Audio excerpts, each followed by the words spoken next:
Strange Tales from a Chinese Studio, Story 11. I want you to picture this.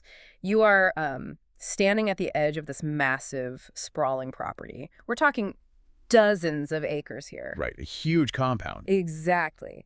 And it is completely surrendered to nature. No lights, just pitch black. The architecture used to be the symbol of immense wealth, but now it's just choked by these thick weeds like wild hemp and mugwort. Just totally overgrown. Yeah. And you're standing there in the dead of night all by yourself, and you're only there because of a dare. Which is, a terrible reason to be anywhere. Seriously. Yeah. Especially because the local consensus, everyone in town agrees this place is just a hive of malignant supernatural activity. Ghosts, spirits, you name it. The locals won't even go near it during the day. Right. So every single piece of self-preservation wiring in your brain is screaming at you to turn around, walk back to the tavern, and just take the mockery from your friends. But instead, you step right through those gates. It's such a strong visual. And we are dissecting a narrative today that uses that exact premise. Not to give you a standard horror story, though. Right. It's way more complicated than that. It is. It sets up this really intricate exploration of destiny, class, and the philosophy of ownership. It's from a monumental collection called Liao Zai Zi, or Strange Tales from a Chinese Studio. Compiled during the early Qing dynasty, right? Exactly, by Pu Songling. And specifically to Volume 11 today, a story titled The Fox Daughter's Wedding. Because we always have a mission, is to really unpack this text.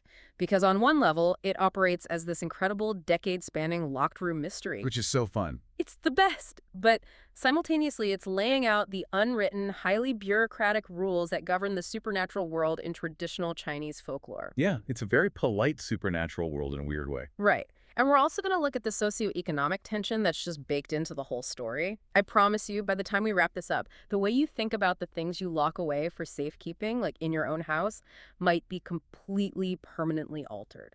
I think so, yeah. So we should probably begin with our protagonist. His name is Yin Tianguan, from a place called Licheng. Okay, let's talk about Yin. To understand Yin, you really have to understand the brutal reality of the imperial examination system of that era. Because it wasn't just a simple test, right? I mean, this was life or death for your career. Oh, absolutely. He is a man of intense education, but just profound poverty. He possesses the intellectual capital to govern an empire, but he literally lacks the financial capital to buy his next meal. That is such a wild juxtaposition, to be that smart and that broke. Right, and Pu Songli himself, the author, he was a perpetually frustrated scholar. He repeatedly failed the higher examinations, so his protagonists often reflect this specific combination of extreme poverty and supreme intellectual arrogance. Which is a great character trait for a story. It really is. Yin is practically destitute, but his self-assurance is just absolute. He does not doubt himself for a second. And that arrogance is definitely on full display during this night of drinking with his peers, right? So they're all hanging out, and they bring up this abandoned family estate on the edge of town. The creepy one. The very creepy one. The locals are so terrified of the anomalous activity there that the property line is a hard border. They will not cross it, even in broad daylight. Nobody goes in. Nobody. So the scholars, they propose a pool. They say, look, whoever can spend a single night inside this estate gets a massive feast paid for by the group. It's peer pressure, but with a cash prize. Or a food prize, anyway. Right. And Yin Yin just grabs his woven sleeping mat and leaves immediately. Yeah, the alacrity, the speed of his departure is the first real data point we get regarding his psychology. He doesn't even think about it. No hesitation. No negotiation of the terms. He views the supernatural rumors not as a threat, but as leverage. He's just hungry. Exactly. He sees a path to a meal, and he takes it. I mean, the modern parallel that immediately comes to my mind is the urbex community, like urban explorers. Oh, sure. People going into abandoned hospitals and stuff. Yeah, derelict asylums, decommissioned power plants. But an urbex crew brings redundant lighting. They bring communication gear, environmental monitors to check for bad air. Backup batteries. All of it. But Yin just walks into a culturally documented hazard zone in complete darkness with a piece of woven grass to sleep on. It's hilarious, honestly. And his friends, let's talk about these friends for a second. They escort him to the perimeter and they essentially tell him, hey, we're waiting right here to hear you scream. With friends like these, right? Seriously. But Yin's response is just amazing. He tells them he intends to catch a ghost or a fox spirit to bring back as a souvenir. Yeah, he treats the anomalous as a resource to be harvested. Yeah.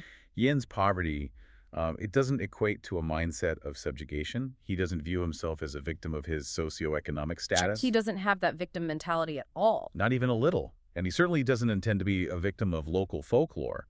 He operates on this framework of strict empirical logic. He's very scientific about it. Right. He needs proof of his feat to secure his payment, so he plans to extract that proof, period. Okay, so let's set the scene once he's inside, because the sensory isolation of this compound is just striking. He's navigating through these courtyards where the weeds are so dense they basically emulate a forest. You have to push your way through. Yeah, and he's moving by the dim illumination of just a first quarter moon, so it's very dark. He bypasses the outer buildings and he heads straight for this two-story structure at the rear of the estate. Right into the heart of it. Exactly.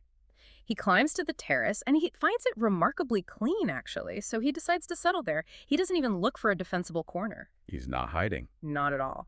He just finds a suitable stone to use as a pillow, lies down on the masonry, and just watches the constellations. He's looking at Altair and Vega until he nearly falls asleep. The architectural symbolism here is really important.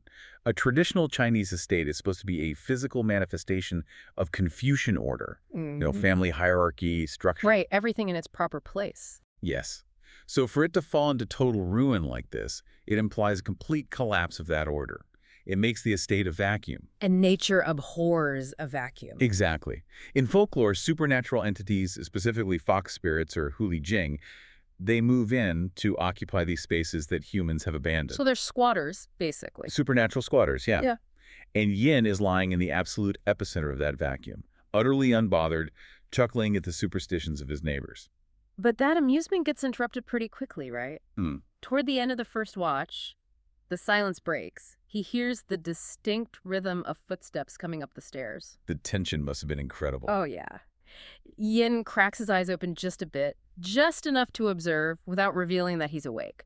And this figure dressed in dark clothing crests the stairs holding a lotus-shaped lantern. And this is where it gets really interesting. Yes. The light from the lantern sweeps across the terrace, hits Yin lying on the stones, and the entity, the supernatural being, completely loses its composure. Right, the servant actually recoils. He shouts down the stairwell to an unseen superior like, hey, there's a living person up here on the terrace. Which I love, because the immediate reaction of the supernatural entity isn't predatory aggression, it's sheer panic. They're terrified of him. Exactly. The human interloper is the scary thing in this scenario. And then the hierarchy of fear flips instantly. A senior figure, an older man, comes up the stairs to manage the situation. New boss. The patriarch, yeah. He brings the lantern close to Yin's face, he studies him for a second, and then he issues this directive to his panicked servant. This is my favorite part. He says, this is Minister Yin. She's sleeping soundly. Let's just proceed with our business. He is unconventional and broad-minded. He probably won't scold us. Okay, we have to unpack this because this piece of dialogue completely recontextualizes the entire universe of the story. Totally. The older man, who is a powerful fox spirit, identifies a starving man sleeping on a rock in a ruined building as Minister Yin. So I want to push back on the mechanics of that recognition for a second. Yin is a nobody at this point in his life. He is motivated by a free meal. So is the fox spirit seeing like a literal flash-forward movie of Yin in official robes, or is there a different perceptual mechanism at work here? That's a great question. No, the fox is not watching a movie of the future. Within Taoist cosmology, a person's destiny, and especially a destiny involving high bureaucratic office, it manifests as a tangible, energetic signature. Like an aura. Exactly, an aura or key. Fox spirits, who spend literally centuries cultivating their own spiritual energy, they are highly, highly sensitive to these signatures. So they can see the potential energy. Yes. The timeline is essentially collapsed from their perspective. Yin's future authority as a minister exerts a gravitational pull on his present reality. Oh, wow. So the fox spirit perceives the density of his destiny. He responds to the authority Yin inherently carries, completely, regardless of his current bank balance or the fact that he's sleeping on a rock. So Yin is basically glowing with future importance. Essentially, yes. Okay, so Yin decides to test this newfound leverage. He clears his throat and shifts around, feigning a natural awakening. And the ancient, powerful fox spirit doesn't attempt to intimidate him at all. No, the deference is absolute. The fox actually drops to its knees on the stone floor to apologize for the disturbance. It's an incredible reversal.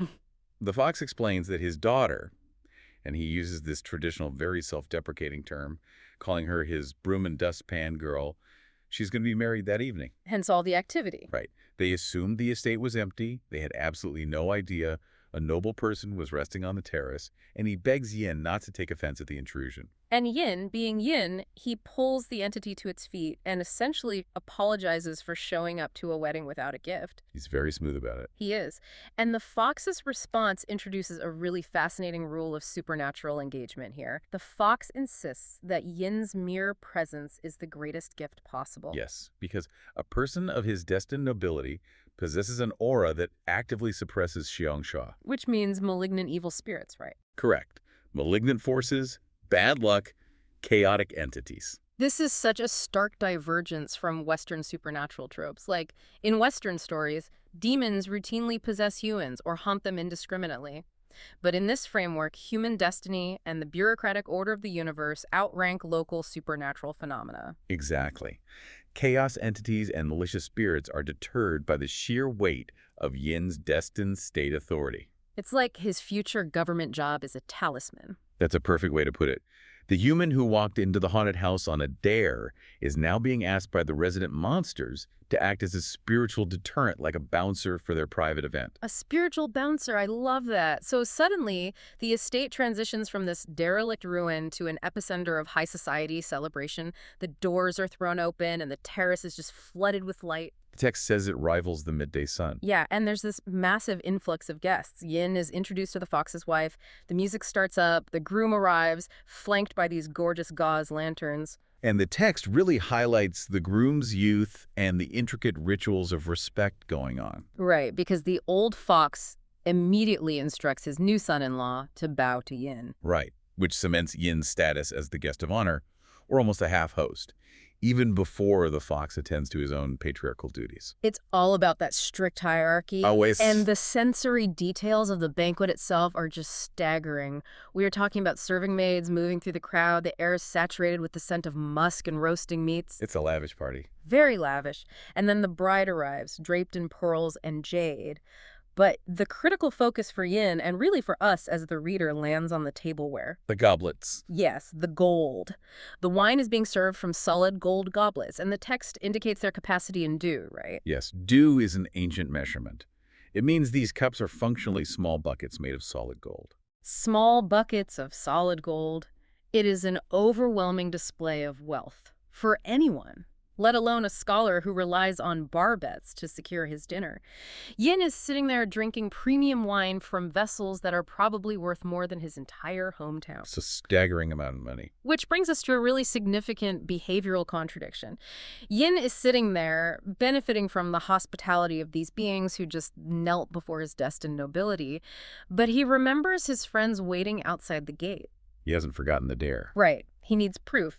So he waits for a distraction and he slides one of these massive solid gold goblets right into the wide sleeve of his scholar's robe, and then he slumps over the table, pretending to be blackout drunk. Smooth execution. But I have to challenge the narrative framing here. The fox spirit practically worships Yin because he has the aura of a virtuous destined minister. Yet Yin's immediate instinct is grand larceny. It does seem contradictory. How do we reconcile his quote-unquote noble aura with petty theft? Because that is the ultimate party foul. It absolutely is the ultimate party foul. But that tension is central to Pu Songling's work. You have to remember nobility in the context of destiny and the imperial examinations. It does not necessarily equate to flawless moral purity. Okay. It equates to a structural weight in the universe. Yin is destined for power, not necessarily sainthood. Furthermore, Yin is operating purely on the scientific method here. Right. He needs the data. Exactly. He requires an anomalous artifact to prove an anomalous event. Without that gold goblet, his night is just a drunken hallucination as far as his friends are concerned. He needs hard evidence. Yes. So the theft is an empirical necessity, not really an act of malice. He's not trying to bankrupt the foxes.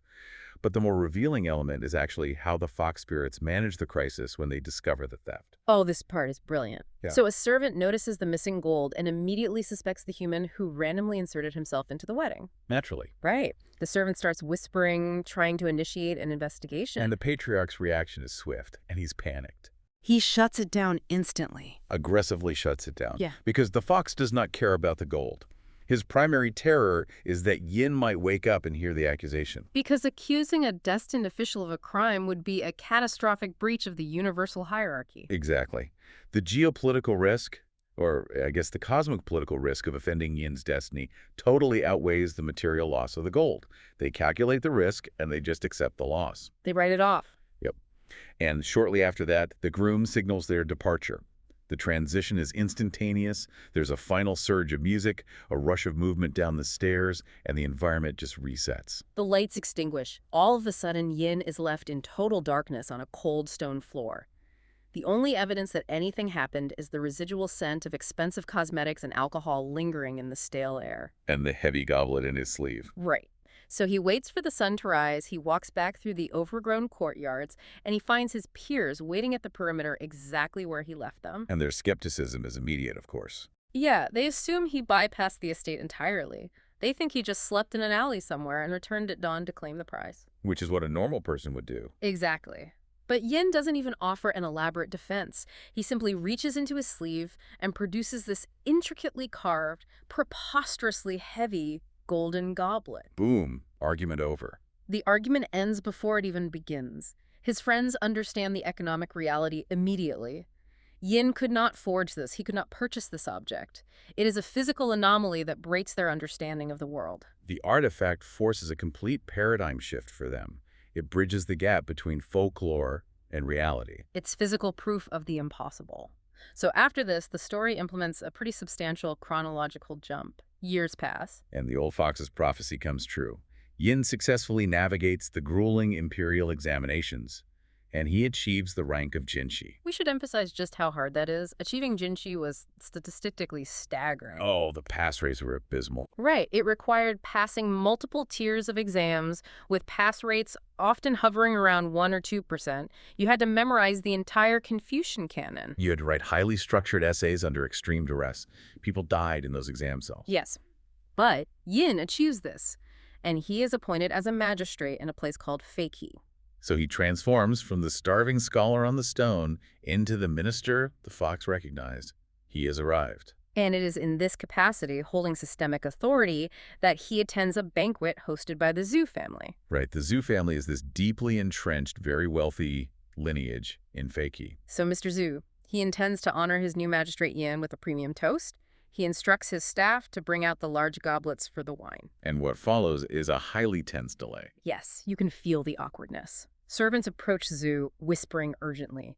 Zhu's frustration is visible, but he maintains diplomatic composure because he has the magistrate sitting right there. He's trying to save face. Right. Eventually, the wine is poured into heavy golden goblets. Yin accepts his cup, he studies the tooling, he feels the weight, the specific design language. And he realizes He is holding the exact twin of the goblet he stole from the Fox wedding a decade prior. it's the exact same cup. Mind-blowing. So Yin queries Zhu about the provenance of the vessels. Like, where'd these come from? And Zhu explains the history. He says his father, who was a senior official in the capital, commissioned a master artisan to forge a matched set of 8 goblets. So these are the definition of generational wealth. Unbelievably valuable. And Zhu reveals the operational details of their storage, which is the crux of the mystery. Yes. These vessels were deemed so valuable they were sealed inside heavy, reinforced wooden chests. They had remained locked in a secure vault, completely untouched, for 10 continuous years. Okay, wait, let's pause here. Because Zhu tells Yin, quote, "We broke the 10-year dust seal on the vault today specifically to honor your visit, but when we opened the chest, one of the 8 goblets was missing." He says the external seals were pristine. The lock was uncompromised. There is no vector for intrusion, yet the mass is gone. We are presented with a flawless, airtight, locked room mystery. It's perfect. But if we connect this to the bigger picture, to explain how a fox spirit extracts a golden goblet from a sealed vault without breaking the lock, we have to discard conventional analogies. Like picking a lock. Right. Or a Western ghost just floating through a wall with it. This feels much closer to a discussion of quantum tunneling or multidimensional phasing. How does the folklore actually explain the physics of this extraction? It's a great concept. The mechanic is known as apportation. In Chinese supernatural frameworks, beings like fox spirits cannot violate the conservation of mass. Meaning they can't just create gold out of thin air. Exactly. They cannot generate a golden goblet ex nihilo. Like a leprechaun's gold that turns into leaves. Yeah. That's not what this is. Magic does not equal creation in this system. Instead, their centuries of cultivation grant them mastery over spatial coordinates. They can phase matter out of one location and deposit it in another instantaneously. So they aren't conjurers, they're incredibly efficient logistics operators. That's exactly what they are. The foxes needed high-end tableware for a wedding. They scanned the region, they located a set of solid gold cups that had just been sitting in the dark for a decade, and they simply adjusted their spatial coordinates to the abandoned estate for the night. It's teleportation as an event rental. Yes. Their intention was a temporary requisition. They utilized the objects for the duration of the banquet, fully intending to phase them back into the Zhu family's vault before dawn. It's a victimless utilization of dormant assets. But the flaw in their logistics plan was Yin. Precisely. By stealing the cup and physically securing it in his sleeve, he removed it from their control. They couldn't return the set intact. Yin unwittingly hijacked a supernatural supply chain. He totally did, which resulted in the Zhu family opening a sealed vault a decade later to find a single missing piece. And Yin's reaction to hearing this is just to laugh. He remarks that the missing cup must have sprouted wings. He's enjoying the irony. He really is. He then informs Zhu that he actually possesses an identical piece at his residence, and he offers it to complete the set. So he retrieves the stolen goblet, delivers it back to Zhu, and the macroscopic puzzle is solved. And Zhu is obviously stunned by the match. He requests the full context, and Yin details the entire event at the abandoned estate. Which brings us to the resolution and the rules of the spirit world. Because the narrative concludes by establishing a definitive boundary on the capabilities of these entities. Right. The text explicitly notes a specific rule. It says that while fox spirits possess the terrifying capability to bypass any physical security measure and transport objects across vast distances, they dare not retain them permanently. They cannot keep what they take. So they can borrow the Mona Lisa for a dinner party, but they have to put it back in the Louvre by sunrise. Precisely. Because they are bound by a complex moral economy. If we synthesize the underlying philosophy here, Pu Songling is making a very profound statement about the nature of wealth and utility. It's a critique of hoarding. Yes. Consider the dichotomy of the spaces used in the story. The foxes occupy the sprawling estates that human society has allowed to rot.